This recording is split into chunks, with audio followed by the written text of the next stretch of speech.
This is RTV6 News at 5, working for you. I'm here. I survived. I'm not a hashtag. I have an obligation to act to make sure that no one else is put in that situation. Trying to stop the domino effect of hate, working for accountability with a group accused of racially motivated violence, and for an arrest after a car drives into people protesting that very violence. And breaking right now at 5, we have just acquired these images from the Bloomington Police Department. Investigators say the vehicle and people pictured here were involved in the incident with the car hitting protesters last night. If you know anything about them or this car, we have information on how to report what you know in this story on the IndyChannel.com. I'm Amanda Starantino. Police are still searching for the person who drove a car into 2 protesters last night in Bloomington. RTV6 was there when it happened. Protesters have been calling for charges against the men accused of racially attacking a black man at Lake Monroe. Call 6 Investigate Stephanie Wade is in Bloomington tonight with new information on the investigation into the group accused of the violence. Behind me here, city and state leaders are joining the community in denouncing hate and the events that have occurred the past 72 hours here in Bloomington.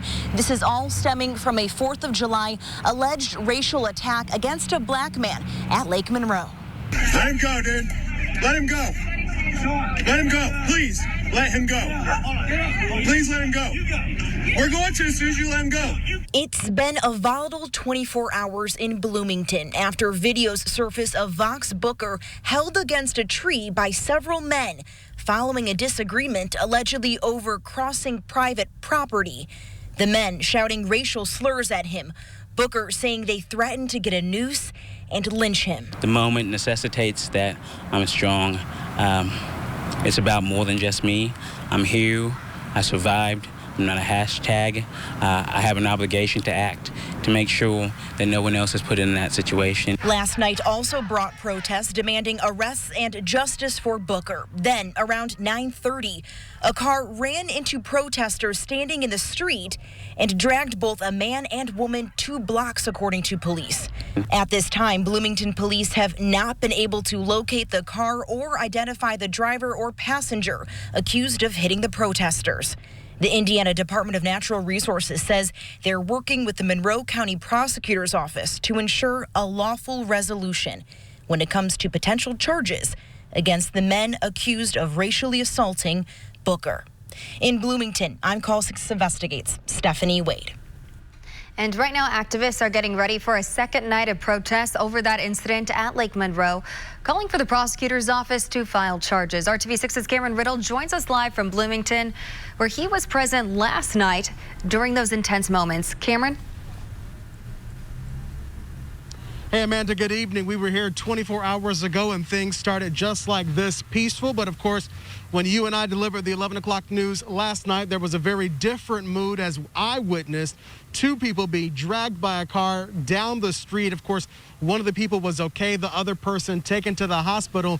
Now, as we enter the 5 o'clock hour on Tuesday, we are learning more from Bloomington PD. I guess if you were with us last night, then you had already seen this red car that police are still looking for. In the past hour, they've sent out information to the media and to the public asking for any identification on the people behind the wheel or that red Toyota Corolla with the license plate WMX 440. They are on the lookout for that tonight. One of the protest organizers joins me. This is Patrick Ford. You may have seen him yesterday.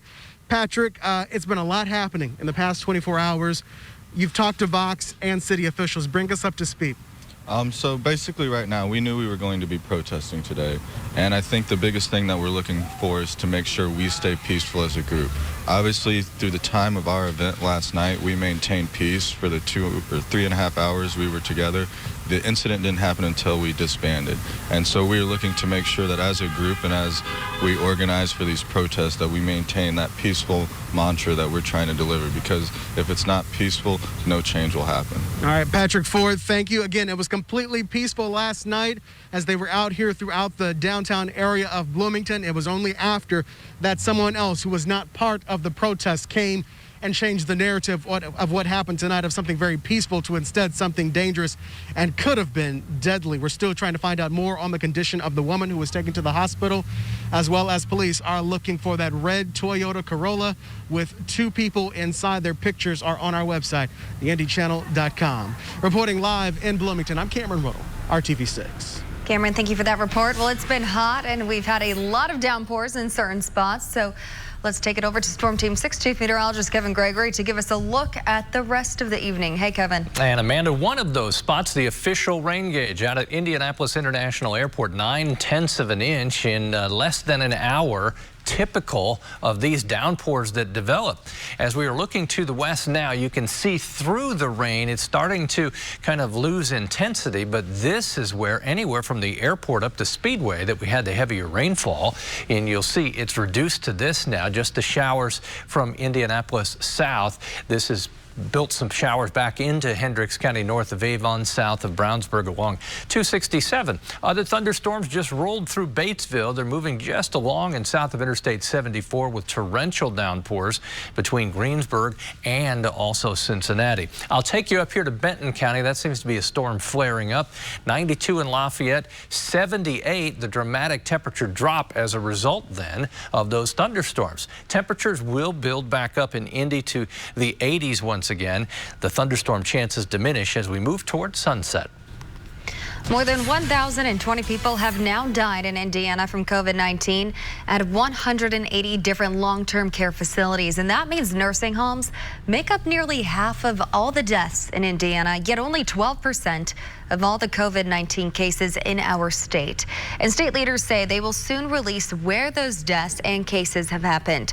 But as our Call 6 investigates, Carroll County found one lawmaker says more needs to be done to protect the public.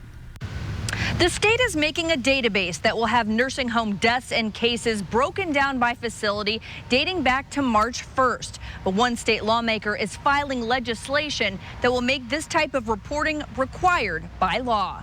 COVID-19 has been especially rough on people who live in nursing homes. Senator Jean Breaux wants to make sure that the state publishes where people have died and where outbreaks are occurring. The reality is we could face another wave of COVID-19 or another public health crisis.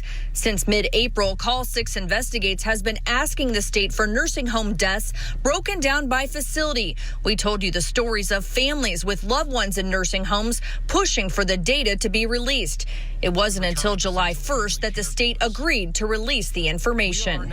We shouldn't have to fight for this. There needs to be something that shows that this is a more standardized process that occurs naturally, and that type of information is collected, is compiled, and is released regularly to families in long-term care, not just in pandemics, but we need to know the overall health of a facility. The state plans to publish the data 5 months after the pandemic began. Senator Breaux plans to file a bill to make sure these kinds of delays never happen again. Some other states have stopped reporting data because their state's executive orders have expired. It could be months before Breaux's legislation could get some traction. The full legislature won't get together until January of 2021. Reporting at the State House, Carroll Kenny, RTV6. So far, the state has tested more than 40,000 nursing home staff members for coronavirus.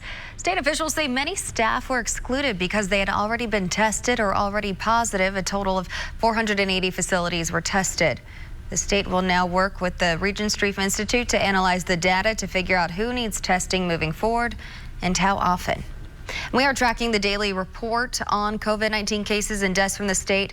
19 more deaths were reported today, although those actually took place over the course of the last week or so.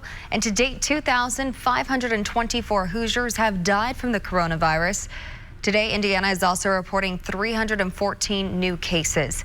We do not have any details on how many have recovered, but we know so far there have been nearly 49,000 cases in our state.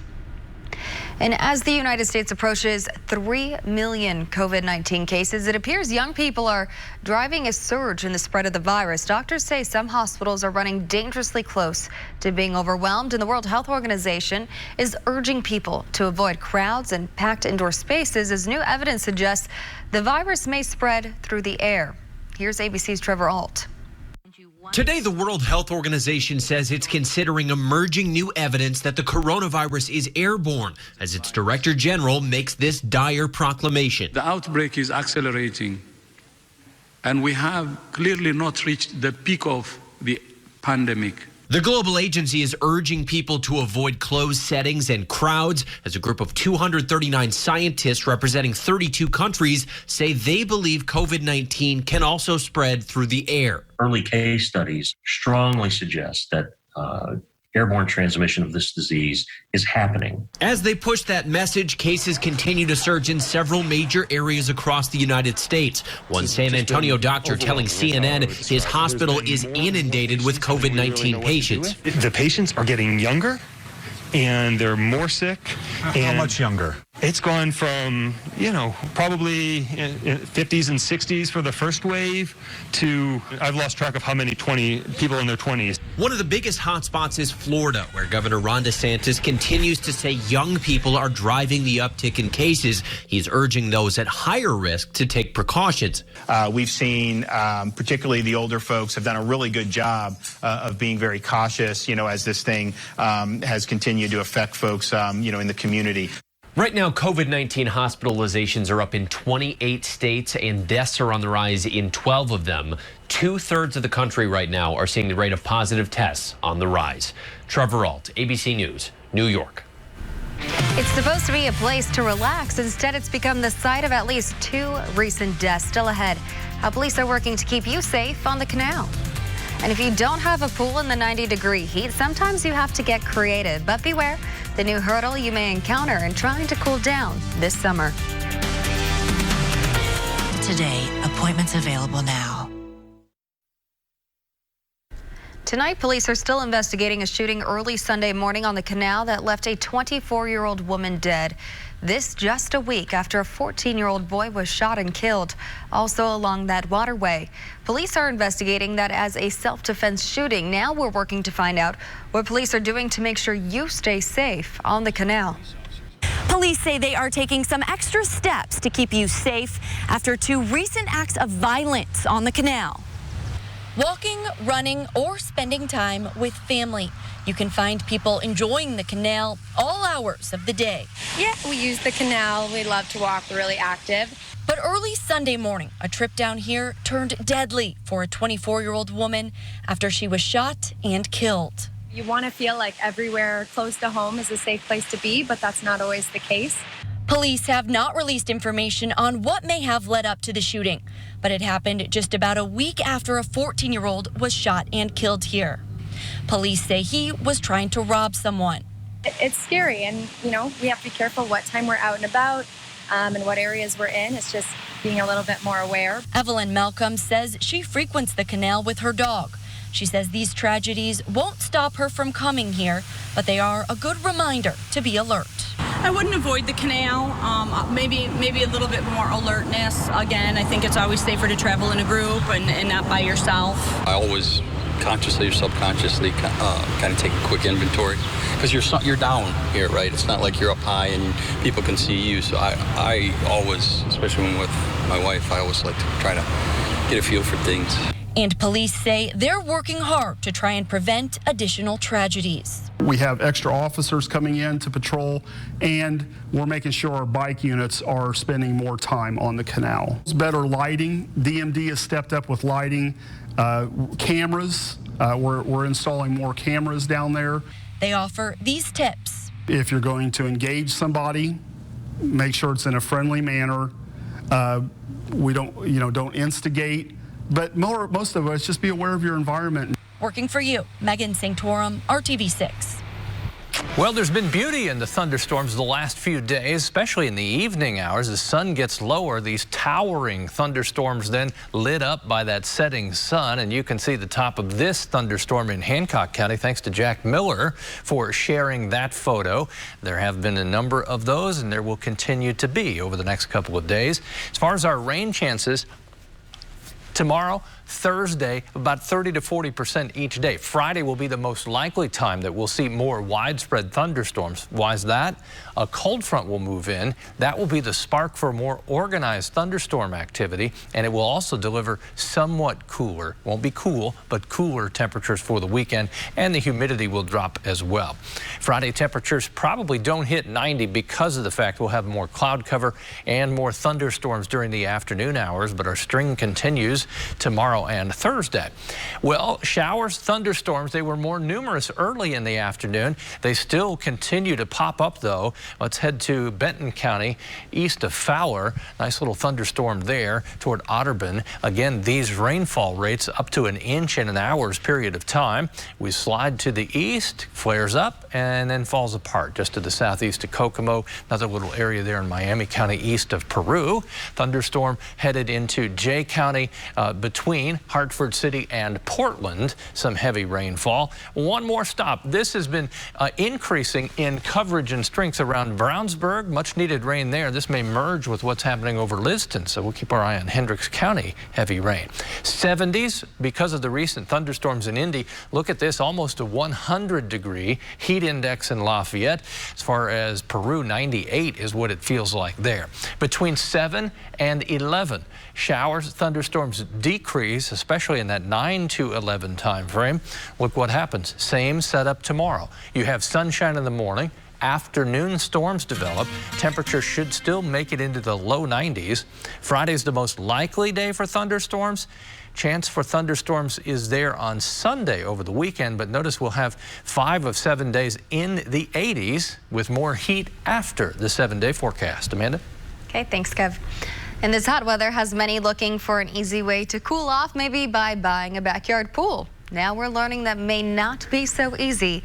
Consumer reporter John Matarese shows us why pools are suddenly in short supply, so you don't waste your money. From Lysol wipes to chicken breasts and bicycles, it's amazing what's become hard to find this summer of COVID. The latest? Backyard swimming pools. Like that one better? Megan and Nick Newton are dreaming of a new backyard pool for this summer's staycation. What kind of pool would you like to get? A big one. Nice big one. But finding a pool is as tough as finding an affordable bicycle right now. Good luck getting one at your local Walmart store. None of them, they're all sold out, yeah. Aaron Johnson just wanted a $100 inflatable pool, but he says prices on eBay are insane. What'd you see on eBay? $1,300 to $1,500, $1,600. Well, that's ridiculous, you know? I mean, the pool's not a necessity, but it's still price gouging. For pool stores, it's a double-edged sword. They're seeing some of their best sales in years, but at the same time, they're having to tell customers that the pool they want may not be in for several weeks or months. A lot of the factories around the country, you know, they were shut down for 2 months, maybe 3 months. And with demand going up and no product coming, you know, it caused some major delays. General Manager Johnny Price says many of his pools are now on back order, but he says they can still get some of them in during the next few weeks. We're really fortunate to have pools coming in that we can still get people for the summer. Another option, Aaron Johnson ordered one directly from the manufacturer, Intex, but even those are selling out. Everybody's doing their vacation at home, so everybody needs a pool. Just like with the bicycle shortage, you may have to pay more than you budgeted for this year, or check Facebook and Craigslist for used pools so you don't waste your money. I'm John Matarese for RTV6. For every different angle of this pandemic, that means different ways scam artists can try to take advantage of you. What you need to watch out for when the news continues on RTV6. And Keller, right now. As coronavirus testing becomes more widely available, scam artists are finding new ways to commit fraud. Scripps reporter Tracy Carlos talks to the FBI about what you need to know. COVID-19 has impacted our daily lives in dozens of different ways. These fraudsters are taking advantage of the COVID situation. Now crooks are once again banking on the fear and uncertainty surrounding coronavirus. These scammers are coming at us from all angles. The latest scam has the FBI issuing a warning about COVID-19 antibody testing. This happens every time there's some kind of crisis, every time there's a horrific event. There's always scammers that come out of the woodwork to take advantage of the situation. Special Agent Vicki Anderson told me con artists are marketing unapproved COVID-19 antibody tests The goal is to rip off your personal and health insurance information so it can later be used for identity theft or medical insurance fraud. The ones that are coming across social media or through email or through a phone call are not legit. Those are most probably a scam, and so they're wanting to, they might not ask you for money at that time, but you may end up being a victim of identity theft. This is just the latest in a long list of warnings from the FBI. And among the newest scams, Sue McConnell and the Better Business Bureau deal with daily. There are PPE scams, phony grant scams, job scams, all connected to this pandemic. Make no quick decisions. You want to be very aware that these scam artists are out there and they're trying to get to us from all angles. And just make an informed decision. The FBI recommends checking the FDA website for an updated list of approved antibody tests and companies. Consult your doctor, use a lab approved by your health insurance company, only share your personal information with a trusted medical professional, check your medical bills and explanation of benefits from your insurance company very carefully, and follow recommendations from the Centers for Disease Control and Prevention. Still ahead, we talked with a man who used to live a life of hate, but is now on a journey to change those holding racist beliefs. That's coming up at 5:30 on RTV6.